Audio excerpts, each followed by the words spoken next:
स्काईमेट के weekly podcast में आप सबका स्वागत। मैं vice marshal GP Sharma, president metrology and climate change. आज के सेशन में हम साइक्लोनिक स्टॉर्म पे चर्चा करेंगे। दो रीज़न उसके लिए, एक तो सीज़न है अभी साइक्लोनिक स्टॉर्म का, और दूसरा क्योंकि अब समय आ रहा है मानसून के ऑनसेट का, जो कि और सामान्य तिथि लेके चलें तो 10-15 दिन में उसका अंडमान सी पे अराइवल हो जाता है, और उसके बाद मेनलैंड पे थोड़े और 10-12 दिन लगते हैं। इसलिए, और वैसे तो दो सीज़न हैं हमारे लिए जो साइक्लोनिक स्टॉर्म के, इंडियन सीज़ के लिए प्री मानसून सीज़न मार्च अप्रैल मई, और उसके बाद पोस्ट मानसून सीज़न अक्टूबर नवंबर दिसंबर। हालांकि ये साइक्लोनिक स्टॉर्म ये ऐसे फिनोमिना है, इनके लिए कोई मनाही नहीं है, कभी भी बनते हैं। जनवरी के महीने में भी स्टॉर्म बना है, और इसी तरह मानसून के दौरान, हालांकि जब मानसून आ जाता है तो ऐसा, क्योंकि चेंज हो जाता है ना, कंडीशंस चेंज हो जाती हैं, स्टेबल एटमॉस्फेयर हो जाता है, इसलिए ऐसा माना जाता है कि स्टॉर्म नहीं बनेगा। बट एक्सेप्शंस हैं, जुलाई, अगस्त, इसी तरह सितंबर में भी है। तो कहने का ये मतलब है कि सीज़न ब्रॉडली दो ही हैं, मार्च अप्रैल में और अक्टूबर नवंबर दिसंबर। और अभी हम आज के सेशन में हम प्री मानसून के स्टॉर्म्स की ही चर्चा करेंगे। मार्च के महीने में बहुत कम स्टॉर्म, बहुत ही कम, इक्का दुक्का ही होंगे, और अगर बन भी जाते हैं तो केवल वो दक्षिण भारत में, जो, और मैं तो कहूँगा श्रीलंका के आसपास रहते हैं, और कभी कभार जो बिल्कुल हमारे दक्षिणी भाग है, तमिलनाडु का क्षेत्र है, उसको प्रभावित करते हैं। और ज़्यादातर ऐसे होता है कि अगर ये स्टॉर्म बनते हैं तो समुद्र के ऊपर ही वो कमज़ोर पड़ जाते हैं बिना लैंडफॉल किए हुए। हाँ, अप्रैल और मई का महीना ज़रूर ऐसा है जिसमें स्टॉर्म बनते हैं, काफ़ी सारे भी बनते हैं, और अप्रैल से ज़्यादा मई में बनते हैं, अरब सागर से ज़्यादा बंगाल की खाड़ी में बनते हैं। और सिवियरिटी हालांकि दोनों की कहीं भी बन जाए, ऐसा नहीं है कि अरब सागर में अगर कम बनते हैं तो सीवियर नहीं होते। सुपर साइक्लोनिक स्टॉर्म वहाँ बना है 2019 का सुपर साइक्लोन, हालांकि हमारे तट को प्रभावित नहीं किया था, कयार था जो कि सोमाली तट की तरफ, उस तरफ चला गया था, यमन ओमान की तरफ। लेकिन कहने का ये मतलब है कि अप्रैल मई के महीने में है, अप्रैल में तो कोई स्टॉर्म नहीं बना इस बार का, और पहली बार ऐसा नहीं हुआ है। पहले भी होता है कि स्टॉर्म, कई बार तो पूरे सीज़न में स्टॉर्म नहीं बनते हैं। हम अगर अपना पहली स्लाइड का अगर देखें, इसमें जैसा मैंने कहा स्टॉर्म के पिछले साल कोई स्टॉर्म नहीं बना था, 2025 में कोई स्टॉर्म नहीं बना था, और एक अकेला ही ऐसा नहीं था। पिछले 10 साल की भी बात करें, 2015 में और 2018 में भी कोई भी स्टॉर्म प्री मानसून सीज़न में इंडियन सीज में नहीं बना था, और पिछले साल जैसे मैंने कहा भी स्टॉर्म नहीं बना था। इस बार मार्च अप्रैल में तो कुछ नहीं, अप्रैल का महीने में स्टॉर्म बनते हैं लेकिन कोई स्टॉर्म नहीं बना।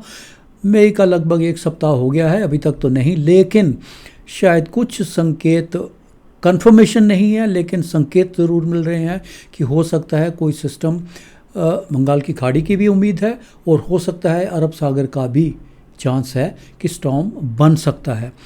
Confidence level at this stage very low, probability है, पर कंफर्मेशन देने के लिए समय और चाहिए होगा। अभी हम संज्ञान ले रहे हैं पिछले 15 सालों का कि पैटर्न क्या है। अभी पहले जो मैंने बताया कि वो स्टॉर्मी सीज़न में मार्च में बहुत कम, अप्रैल में ज़्यादा, और जब अप्रैल में बनते हैं ज़्यादा बंगाल की खाड़ी में, अरब सागर में कम। मई के महीने में बात करें तो भी बंगाल की खाड़ी में ज़्यादा, अरब सागर में कम, लेकिन अप्रैल से ज़्यादा। और मई के महीने में पूरा का पूरा कोस्टल एरिया, चाहे हम ईस्ट कोस्ट की बात करें या वेस्ट कोस्ट की, आंध्र प्रदेश से लेके ओडिशा, वेस्ट बंगाल, और इवन और आगे जाएं तो बांग्लादेश और म्यांमार का एरिया पूरा रिस्क पे रहता है साइक्लोनिक स्टॉर्म के। अरब सागर की तरफ जाएं तो वैसे ज़्यादातर स्टॉर्म तो दूर तट से हमारे से जाते हैं, सोमाली की तरफ और Yemen, Oman, horn, Africa horn की तरफ, लेकिन ज़रूर कुछ स्टॉर्म है जिन्होंने महाराष्ट्र को तट को और गुजरात तट को पार किया है। ज़्यादा दूर नहीं, 2019 की टाउटे जो स्टॉर्म था 2021 की बात है, जो गुजरात तट को पार किया था। प्री मानसून का मई के महीने की ही बात है, तब स्ट्राइक किया था। कहने का मतलब है कि ये स्टॉर्म जो हैं कभी भी बन सकते हैं, पर ज़्यादातर जो बनता है, मैंने बोला मई के महीने में फ्रीक्वेंसी ज़्यादा रहती है। हमने पिछले 15 साल का समय लिया है, जिसमें कि 3 साल तो स्टॉर्म नहीं बने। बाकी अगर हम देखें तो ज़्यादातर स्टॉर्म मई में ही बने हैं। केवल 2 साल ऐसे रहे हैं। 2017 में अप्रैल के महीने में स्टॉर्म बना है। 2019 का ये तो वेल नोन स्टॉर्म है। ये तो जो बंगाल की खाड़ी में बना था, फनी नाम था इसका, FANI, जिसने कि जो कि एक्सट्रीमली सीवियर साइक्लोनिक स्टॉर्म था, और ये उड़ीसा तट को पार किया था। पुरी के पास काफ़ी नुकसान हुआ था इसकी वजह से। एक ये स्टॉर्म बना था। बाकी हम जनरली देखें तो ये बाकी सारे के सारे स्टॉर्म जो हैं मई के महीने में बने हैं। हालांकि क्योंकि स्पेस कम है तो ऐसा कई बार लगता है कि शायद ये अप्रैल के महीने में है। इवन अगर हम देखें अरब सागर में, जो कि ग्रीन वाली बार है वो अरब सागर की है, तो पिछले 10 साल की बात करें तो प्री मानसून सीज़न में केवल एक ही स्टॉर्म बना है, वो भी मई के महीने में। ये दोनों जो 2021 में जो स्टॉर्म बने हैं ये मई के महीने के ही हैं, ये अप्रैल का नहीं है। क्लोजनेस होने के लिए ऐसे लगता है, पर ये दोनों मई के महीने में बने हैं। 2021 में बंगाल की खाड़ी में भी और अरब सागर में भी ये 2021 के दोनों स्टॉर्म हैं। और 21 का जैसे मैंने इसका जिक्र कर रहा था, बहुत स्ट्रॉन्ग स्टॉर्म था। एक चाहे सीवियरिटी कम ज़रूर नहीं होती है, चाहे फ्रीक्वेंसी कम है इसकी। अरब सागर में ये टाउटे बहुत ही एक्सट्रीमली सीवियर साइक्लोनिक स्टॉर्म था जो अरब सागर में बना था। और उसके बाद इसने दीव, जो सौराष्ट्र तट है, दीव और ऊना जो दीव के पास ही है सौराष्ट्र तट पे, उसको तट को पार किया था। देर रात इन्होंने पार किया था। बहुत स्ट्रॉन्ग साइक्लोन था। तो इसी तरह से जैसे जो पिछले सालों का प्री मानसून की बात करें तो 2020 का साल और ये मई का महीना, जबकि अम्फन साइक्लोन जो हुआ था ये लगभग अगर याद है तो 16 मई के आसपास बना था, लेकिन तट को पार करते करते ये 20 मई का समेत 20 मई को ही पार किया था अम्फन। वेस्ट बंगाल कोस्ट को बखाली के पास सुपर साइक्लोन ये है। पिछले कुछ सालों की बात करें तो यही एक सुपर साइक्लोन बना है हमारे बंगाल की खाड़ी में। उससे पहले हालांकि एक 2019 में भी बना था अरब सागर में, पर वो पोस्ट मानसून सीज़न में बना था। कयार उसका नाम था, वो भी एक सुपर साइक्लोन था। पर प्री मानसून सीज़न में केवल एक ही सुपर साइक्लोन है जो अम्फन, जो पश्चिमी बंगाल के तट को पार किया था। इवन उसका कैपिटल सिटी जो अपना कोलकाता के पास, हावड़ा, हुगली जितने भी हैं, उसमें बहुत प्रभाव पड़ा था। हवाएं भी तेज़ चली, वर्षा भी बहुत तेज़ हुई, उसका काफ़ी नुकसान भुगतना पड़ा था पूरी स्टेट को।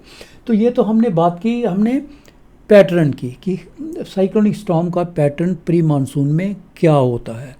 तो ज़्यादा मेनली ब्रीफली अगर कहूँगा, मार्च में बहुत कम बनते हैं स्टॉर्म, अप्रैल में थोड़े उससे ज़्यादा, पर अप्रैल में भी जब बनते हैं तो ज़्यादा बंगाल की खाड़ी में। मई के महीने में अरब सागर में स्टॉर्म ज़रूर बनते हैं। सीवियरिटी ज़रूर बराबर रह सकती है, जितनी बे ऑफ बंगाल उतनी अरब सागर, पर फ्रीक्वेंसी तो भी कम रहती है अरब सागर में बंगाल, बे ऑफ बंगाल की के मुकाबले उसके। अब हम बात करेंगे इसके बाद इस सीज़न की। पिछले साल तो कोई स्टॉर्म नहीं बना, मैंने जैसे बताया 2025 में प्री मानसून में कोई नहीं बना। इस बार भी मार्च अप्रैल तो निकल गए, पर्टिकुलरली अप्रैल का महीना भी जो कि जाना जाता है कोई ना कोई इक्का दुक्का स्टॉर्म बनते ही रहते हैं, लेकिन कोई स्टॉर्म नहीं बना। मई का महीना एक हफ्ता बीत गया है, तो अभी तक तो नहीं है। हाँ, जैसे मैंने पहले कहा कि कुछ इंडिकेशन ज़रूर है संकेत हैं, कंफर्मेशन नहीं है कि स्टॉर्म बन जाने की संभावना ज़रूर है। समय भी है, परिस्थितियां भी अनुकूल हैं। जो सी सरफेस टेम्परेचर, जो ओशन का टेम्परेचर होता है, वो भी बिल्कुल बाकायदा वो अनुकूल है उसके।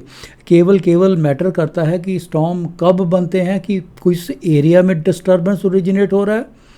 इक्वेटर के पास होती है तो नहीं बनता है, किस एरिया में और किस समय पे, कि हाँ तापमान कैसे हैं। तो तापमान तो मैंने बोला कि अनुकूल हैं, केवल डिपेंड करेगा कि किस एरिया में ओरिजिनेट होती है। जनरली जो बंगाल की खाड़ी है वो कम से कम 5 डिग्री के ऊपर होना चाहिए, 5-10 डिग्री के आसपास हो तो ही इनिशिएट हो। तो 5 डिग्री के नीचे जो स्टॉर्म है, अगर कोई डिस्टर्बेंस बनती है तो नहीं बनते हैं ज़्यादा, क्योंकि कोरियोलिस फोर्स मैंने एक आध बार पहले उसका भी जिक्र किया था, वो नहीं होती है, वो ज़ीरो होती है, बहुत कम होती है, इसलिए स्टॉर्म बन नहीं पाते हैं, इंटेंसिफाई हो नहीं पाते हैं।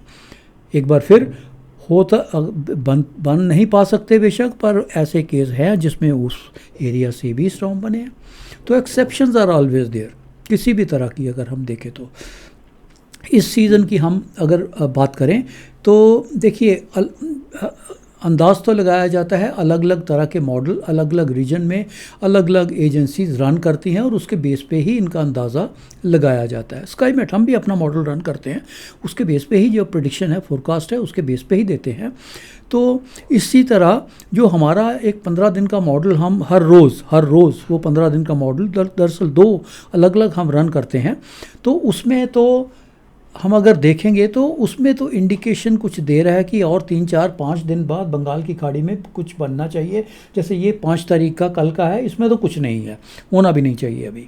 पर जैसे जैसे हम ये रन करेंगे, देख लिए अगले दिन ही अगर आप देखें 6 तारीख तक आज के दिन में, और वहाँ पे क्लाउडिंग है, बंगाल की खाड़ी में है।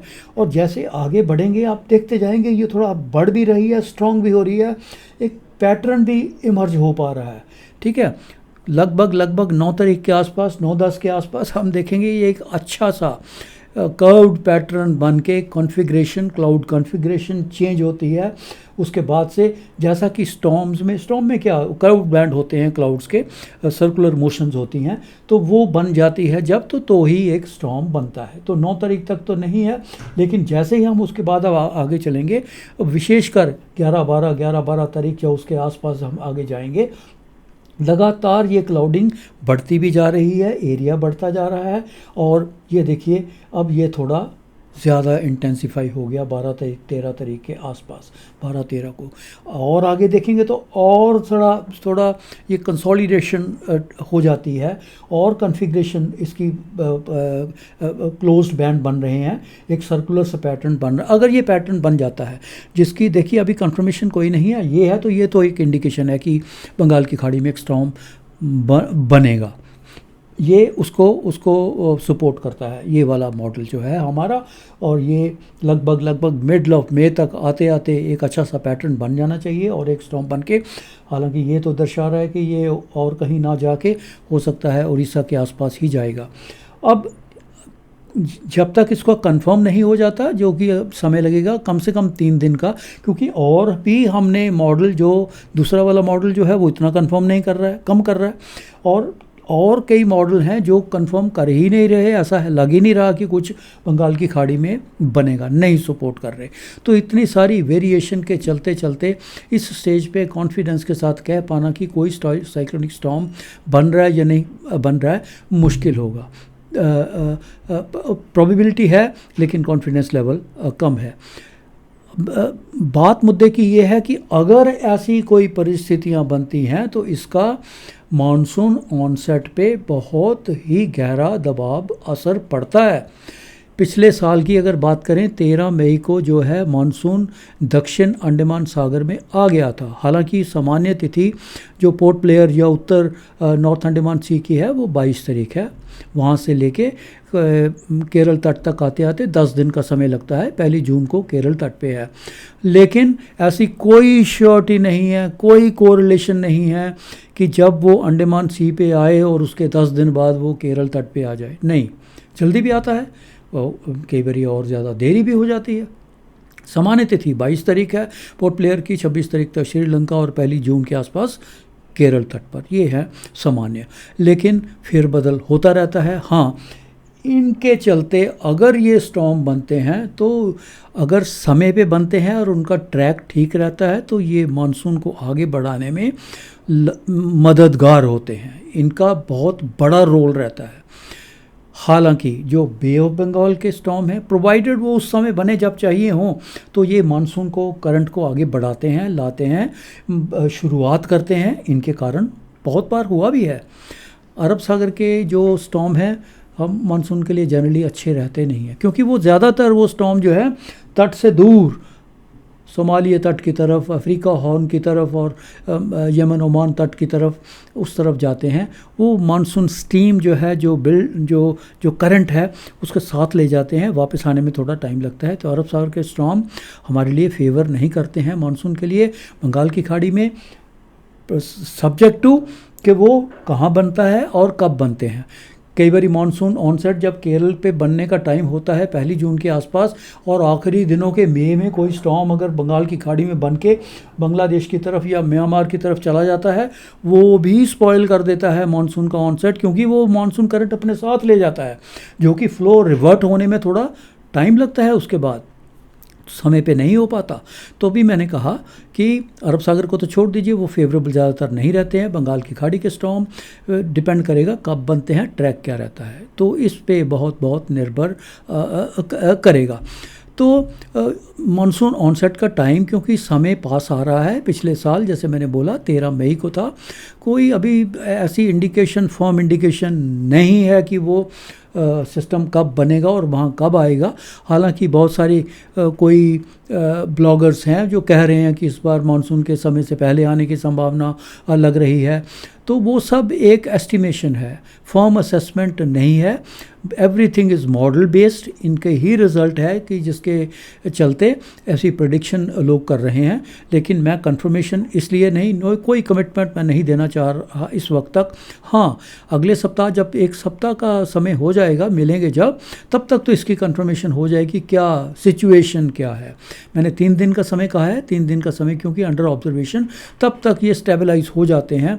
अगर तो आपस में तालमेल है मॉडल्स का तो भी, और अगर डिफ़र करते हैं तो भी उसकी कंफर्मेशन हो जाएगी कि स्थिति क्या है मानसून को लेके। जो बंगाल की खाड़ी में जो अरब दक्षिण अंडमान सागर है उसमें क्या स्थिति है, मानसून ऑनसेट के कारण क्या है। केवल एक तो होता है क्रॉस इक्वेटर है, इक्वेटर के नीचे जो है वो हवाएं पूर्व से पश्चिम की तरफ चल रही होती हैं। जो इक्वेटर के उत्तर में हमारा एरिया होता है, वहाँ से पश्चिम से जनरली पूर्व की तरफ चलती हैं। तो जब वो दक्षिण हेमिस्फीयर, दक्षिण गोलार्ध से वो हवाएं इक्वेटर को पार करके कोरियोलिस फोर्स की के कारण टर्न होके साउथ वेस्टर्ली बन जाती हैं, तभी हम उसको साउथ वेस्ट मानसून भी कहते हैं। और वही क्रॉस इक्वेटोरियल फ्लो है जो इक्वेटर क्रॉस करने के बाद साउथ वेस्टर्ली विंड बनती हैं। तो अगर वो स्ट्रॉन्ग फ्लो बन जाता है तो उसी के कारण ही मानसून स्ट्रीम जो है अंडमान सागर पे पहुंचती है। आज के दिन में कोई लक्षण नहीं है। यहाँ पर भी एक छोटा मोटा एंटी साइक्लोन है, इधर तो अरब सागर में तो है ही है। तो अभी कोई ऐसे संकेत नहीं है, लेकिन हाँ 3-4 दिन के बाद कुछ मॉडल, जैसे मैंने ये भी कहा, कुछ इंडिकेशन दे रहा है कि हो सकता है एक सिस्टम बन सकता है बंगाल की खाड़ी में। और इन टाइमलाइंस के साथ अगर बंगाल की खाड़ी में जैसे मैंने दिखाया बनता है वो फेवरेबल होगा। लेकिन कंफर्मेशन फिर at the cost of repetition I will say अभी इस समय कोई कंफर्मेशन नहीं दी जा सकती कि क्या होने वाला है जहाँ तक मानसून फ्रंट है। तो अभी समय है, वैसे तो समय मैंने बोला कि 22 तारीख तो उसकी नॉर्मल डेट है पोर्ट ब्लेयर में पहुंचने की। अगर समय से पहले आता है तो अच्छी बात है, लेकिन उसका कोई कनेक्शन नहीं रहेगा कि मेनलैंड केरल पे वो कब आएगा। तो जैसे जैसे आगे हम इसमें बढ़ेंगे, अगले सप्ताह तक जब होगा सिचुएशन थोड़ी क्लियर हो जाएगी, तब हम इसके बारे में और चर्चा करेंगे और आपके साथ शेयर करेंगे जानकारी। दूसरा मुद्दा ज़्यादातर आजकल ये था, जैसे पिछले सप्ताह भी हमने किया, हीट वेव का था। आज की तारीख में कोई हीट वेव नहीं है, हालांकि तापमान कुछ पॉकेट्स में ज़रूर 40 के पार हैं। 43 डिग्री भी है विदर्भ के वर्धा में। पश्चिमी राजस्थान की बात करें, बाड़मेर, जैसलमेर, फलौदी जैसे एरिया में, वहाँ भी 42-43 डिग्री है, लेकिन वो सामान्य तापमान हैं इस सीज़न के। हीट वेव तभी आती है इन पॉकेट्स में, इन दिनों में, जब तापमान 45 या उसके आसपास पहुँच जाए तभी। लेकिन वो परिस्थिति नहीं बन रही। देश के काफ़ी सारे भागों में प्री मानसून की गतिविधियाँ हुई है। पूरे उत्तर भारत में पंजाब, हरियाणा, उत्तर राजस्थान, दिल्ली समेत पश्चिमी उत्तर प्रदेश की बात करें, तापमान लगभग 30, 31, 32 इतने ही हैं दिन के तापमान। हालांकि अगले कुछ दिनों में उसके बढ़ जाने की संभावना रहेगी, तो हीट वेव तो नहीं आएगी। हाँ, तापमान जो हैं सामान्य से 6, 7, 8, 9 डिग्री तक भी कम है उन प्लेन्स में, उस एरिया में। तो जब तापमान बढ़ने का अनुमान है, तो कहने का मतलब है कि वो अपने जो नॉर्मल है, नियर नॉर्मल हो सकता है उसके पास तक पहुंच जाएं। हीट वेव तो नहीं आएगी, हो सकता है सामान्य से कम ही रहें अगले 3-4 दिन में, क्योंकि एक और पश्चिमी विक्षोभ, वेस्टर्न डिस्टर्बेंस 10 तारीख के आसपास आएगा। परिस्थितियाँ एक बार फिर बदलेंगी। तो अभी मुझे नहीं लगता कि हमारे देश के काफ़ी सारे भागों में जो हीट वेव की कोई स्कोप बन रहा है, विशेषकर उत्तर भारत में और उत्तर प्रदेश समेत जो पूर्वी भारत में, यहाँ तो संभावना नहीं है। ज़्यादा से ज़्यादा अगर होगा, हाँ, इन क्षेत्रों में तापमान बढ़ेंगे, गुजरात समेत दक्षिण राजस्थान, पश्चिमी राजस्थान, मध्य प्रदेश के आसपास, विदर्भ, मराठवाड़ा का एरिया, यहाँ ज़रूर तापमान बढ़ेंगे। तो पर इसका संज्ञान हम अगली बारी लेंगे, आपके साथ ज़रूर शेयर करेंगे। आप, जैसा हम कहते हैं, अपना हमारा ये पॉडकास्ट जो है अलग अलग प्लेटफॉर्म पे, जियो सावन, स्पॉटिफाई, एप्पल पॉडकास्ट, उनमें भी अवेलेबल है। आप इसका संज्ञान ले सकते हैं उन प्लेटफॉर्म पे जाके और अपने विचार हमारे साथ ज़रूर साझा कर सकते हैं। आज के पॉडकास्ट में केवल इतना ही। अगले सप्ताह एक बार फिर मिलेंगे एक नए विषय के साथ। धन्यवाद।